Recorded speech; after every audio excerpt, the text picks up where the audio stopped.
Hello student, मैं कमला बांड्रा। हम लोग पिछले दिनों से देख रहे थे आपके सहकारी आंदोलन को, जिसमें कि हम लोग अब तक उसके महत्व, उसकी उपलब्धियां और उसकी असफलताओं को पढ़ रहे थे। पिछले दिनों हमने आधा पढ़ा था, आज हम लोग आगे देखेंगे। तो इसके जो दोष हैं या असफलता है, उसमें आगे जो है वो है दोषपूर्ण प्रबंध और नेतृत्व। जैसा कि हम लोग जानते हैं, हमारे यहाँ जो भी सहकारी समितियाँ बनी थी उसका प्रबंधन मुख्यतः वो दोषपूर्ण ही था। जैसे हम लोग कह सकते हैं कि उसमें जो भी लोग थे वे या तो ज़मींदार हो सकते थे या तो बड़े कृषक होते थे, जो केवल अपने ही समर्थी लोगों को ही वो ऋण आदि देते थे।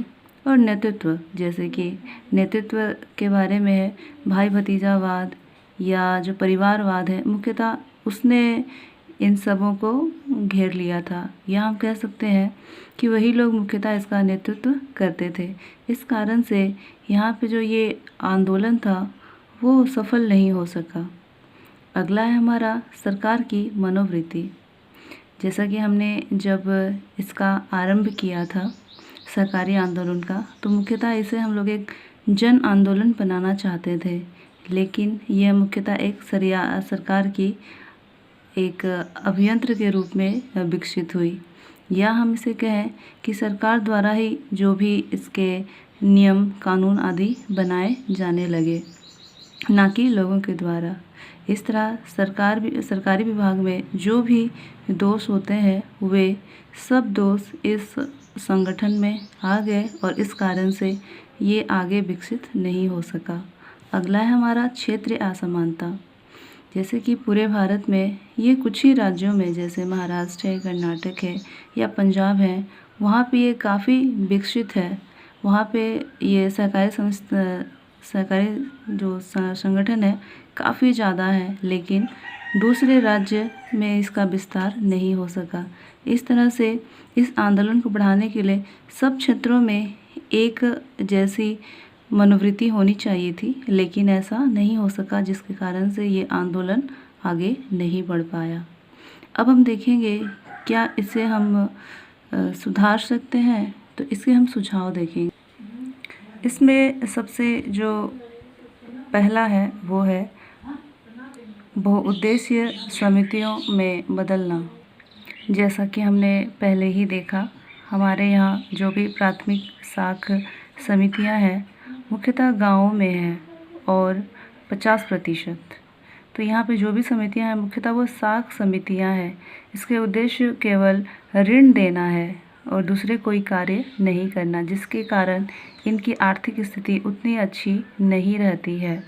अगर इनकी स्थितियों को ठीक करना है तो इसके लिए इन्हें बहुउद्देश्य समितियों में बदलना होगा। जैसे शाख के साथ ही इन्हें विपणन समिति या अनाज समिति या सिंचाई समिति आदियों में बदलना होगा, तब जाकर ही हम लोग इसके जो भी आर्थिक समस्याएं इसके सामने समक्ष उत्पन्न होती है उसे हम लोग दूर कर सकते हैं। अगला है हमारा कृषि ऋण का कृषि विपणन से समन्वय।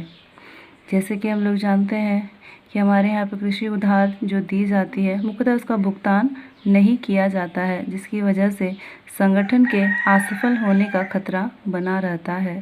तो इसके लिए ज़रूरी है कि कृषि ऋण और कृषि विपणन को इस तरह समन्वय किया जाए कि कृषक अपने अनाजों को बेचकर उनसे इनका समाधान कर सके या कृषि ऋण को भुगतान कर दे, ये तब जाकर ये समस्या हमारी दूर हो सकती है। अगला है हमारा गाँव में उपलब्ध बचत को एकत्रित करना। जैसे कि हम लोग पहले भी बात कर चुके हैं कि हमारे यहाँ जो सहकारी आंदोलन है उसके प्रमुख असफलता में से एक है कि हमारे यहाँ वित्त की बहुत ही कमी होती है। और जो सहकारी समितियाँ हैं इसका बनाने का हमारा तरीका जो था वो था कि गाँव में जो उपलब्ध बचत है उसी को एकत्रित करके उसे कार्यशील पूंजी बनाई जाए। लेकिन ऐसा नहीं हो सका। तो इसके लिए ज़रूरी है कि गांव में जो भी बचत है उसको एकत्रित किया जाए, तब जाकर ही हम प्राथमिक सहकारी साख समितियों को बना सकते हैं और इस सहकारी आंदोलन को आगे बढ़ा सकते हैं। अगला है हमारा प्राथमिक सहकारी समितियों के कार्यक्षेत्र में विस्तार।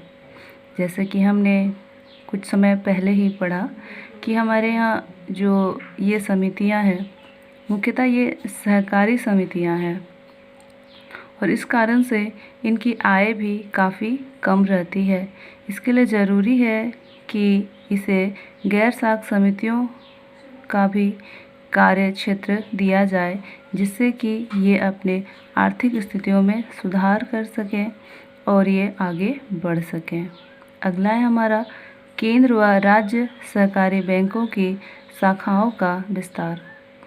जैसे कि ये जो केंद्र व राज्य सहकारी बैंक है, मुख्यतः ये शहरी क्षेत्रों में ही विद्यमान है, जिसके कारण यहाँ इसकी बेहद कमी है और गाँव में सब लोग इसका उपयोग नहीं कर पाते हैं।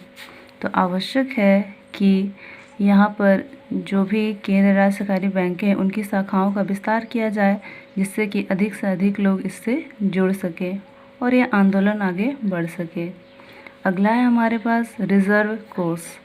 जैसे कि हम लोग जानते हैं कि यहाँ पे मानसून पर ही मुख्यतः कृषि निर्भर करती है, कभी अच्छी होती है और कभी अच्छी नहीं होती है, जिसके कारण कि कृषकों के पास भी पैसे कभी कम कभी अधिक हो जाते हैं।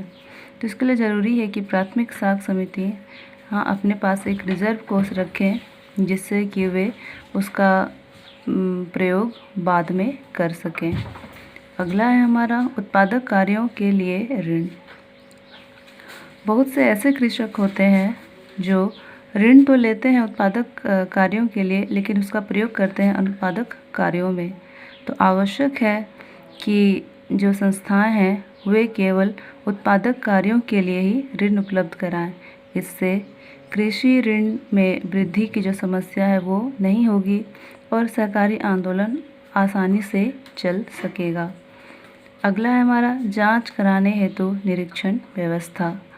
जैसे कि हमने थोड़ी देर पहले ही बात की कि हमारे यहाँ जो भी उत्पादक कार्य के लिए ऋण लिए जाते हैं या जिस उद्देश्य से लिए जाते हैं वो कार्य हो रहा है या नहीं, उसके लिए एक निरीक्षण व्यवस्था होनी चाहिए, जिससे कि यह स्पष्ट हो सके कि जो उत्पादक कार्य लिया गया है वह उचित कार्य के लिए ही लिया गया है।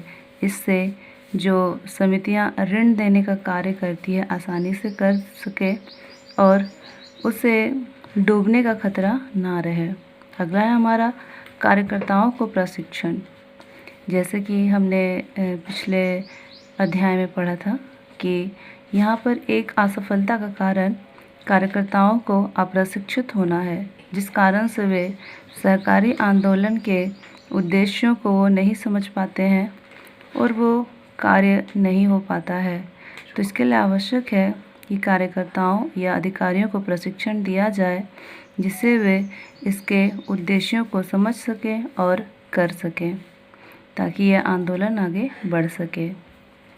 तो आज जो हम लोग पढ़ रहे थे सहकारी आंदोलन, ये इसका तीसरा पार्ट था और यहाँ पर ये ख़त्म होता है। अब हम अगले क्लास के लिए अगली कक्षा में देखेंगे।